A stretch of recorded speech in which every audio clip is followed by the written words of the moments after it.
रात का आसमान शांत था, लेकिन सैटेलाइट स्क्रीन पर कुछ और ही कहानी चल रही थी। रडार पर चमकती छोटी छोटी बिंदियां, खुफिया संदेशों की फुसफुसाहट और बंद कमरों में चलती मीटिंग्स सब इशारा कर रहे थे कि मध्य पूर्व में कुछ बड़ा होने वाला है। सवाल था, क्या अमेरिका और इजराइल सच में ईरान पर हमला करने वाले हैं?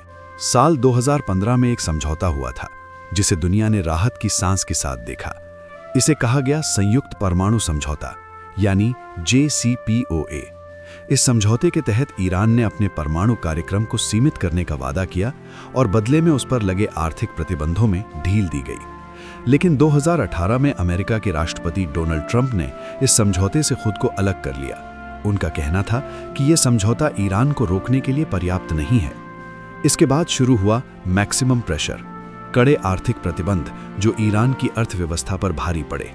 इजराइल लंबे समय से दावा करता रहा है कि ईरान गुप्त रूप से परमाणु हथियार बनाने की कोशिश कर रहा है। 2018 में इजराइल के प्रधानमंत्री बेंजामिन नेतन्याहू ने दुनिया के सामने दस्तावेजों का एक ढेर दिखाया और कहा, ईरान झूठ बोल रहा है। उनका आरोप था कि ईरान ने परमाणु हथियारों से जुड़ी जानकारी छिपाई है। ईरान ने इन आरोपों को सिरे से खारिज कर दिया।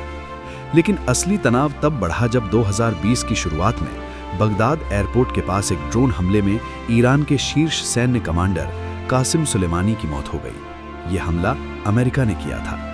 पूरी दुनिया सन्न रह गई। ईरान ने इसे खुली जंग की शुरुआत कहा। कुछ ही दिनों बाद ईरान ने इराक में अमेरिकी ठिकानों पर मिसाइलें दागी। क्षेत्र में युद्ध की आहट साफ सुनाई देने लगी। उधर पर्दे के पीछे एक और लड़ाई चल रही थी, साइबर वॉर। 2010 में सामने आया एक रहस्यमयी वायरस स्टक्सनेट। इस वायरस ने ईरान के नतांज परमाणु संयंत्र के सेंट्रीफ्यूज को नुकसान पहुंचाया। बाद में खुलासा हुआ कि ये एक अत्याधुनिक साइबर हमला था, जिसे अमेरिका और इजराइल से जोड़ा गया। ये बिना गोली चलाए किया गया हमला था, लेकिन इसका असर किसी बम से कम नहीं था।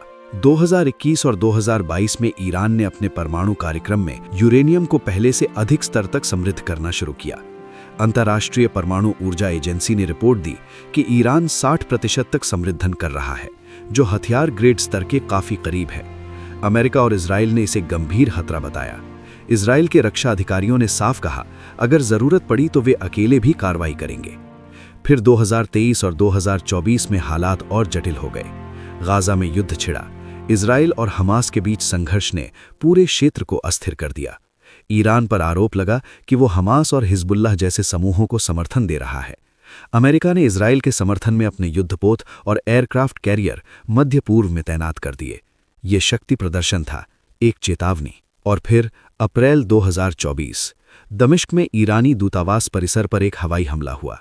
ईरान ने सीधे तौर पर इजराइल को जिम्मेदार ठहराया।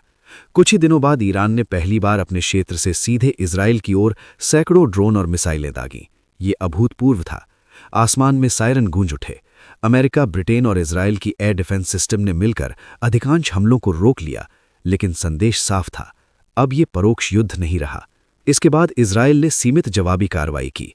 रिपोर्ट्स के मुताबिक ईरान के अंदर कुछ मैन्य सैन्य ठिकानों को निशाना बनाया गया। दोनों पक्षों ने खुले तौर पर बड़े युद्ध से बचने की कोशिश की, लेकिन हर कदम माप तौल कर रखा गया। हर बयान, हर सैन्य गतिविधि तनाव की नई लहर पैदा कर रही थी। अमेरिका की भूमिका बेहद अहम रही है। वो एक तरफ इजराइल का सबसे बड़ा सहयोगी है, दूसरी तरफ वो क्षेत्रीय युद्ध को फैलने से रोकना भी चाहता है। अमेरिकी अधिकारियों ने बार बार कहा कि वे ईरान के परमाणु हथियार हासिल करने को बर्दाश्त नहीं करेंगे, लेकिन वे पूर्ण युद्ध से भी बचना चाहते हैं। आज स्थिति ये है कि सीधा और पूर्ण पैमाने का हमला नहीं हुआ है, लेकिन छाया युद्ध लगातार जारी है। साइबर हमले, गुप्त ऑपरेशन, ड्रोन स्ट्राइक और कूटनीतिक दबाव हर दिन एक नया मोड़ ला सकता है। विशेषज्ञ चेतावनी देते हैं कि अगर कोई छोटी सी चूक हो जाए तो ये टकराव पूरे मध्य पूर्व को आग में झोंक सकता है। ये कहानी सिर्फ 3 देशों की नहीं है। ये कहानी है शक्ति, डर, रणनीति और संतुलन की। ये उस दुनिया की कहानी है जहां युद्ध अब सिर्फ सीमाओं पर नहीं, बल्कि डेटा केबल्स, आसमान और गुप्त गलियारों में लड़ा जाता है। आज भी सैटेलाइट आसमान को देख रहे हैं। रडार स्क्रीन पर चमकती बिंदियां अभी भी मौजूद हैं। बंद कमरों में रणनीतियां बन रही हैं और दुनिया इंतजार कर रही है, क्या अगला कदम बातचीत का होगा या बारूद का? क्योंकि जब महाशक्तियां आमने सामने खड़ी होती हैं तो चिंगारी छोटी हो सकती है, लेकिन उसका धुआं पूरी दुनिया को ढक सकता है।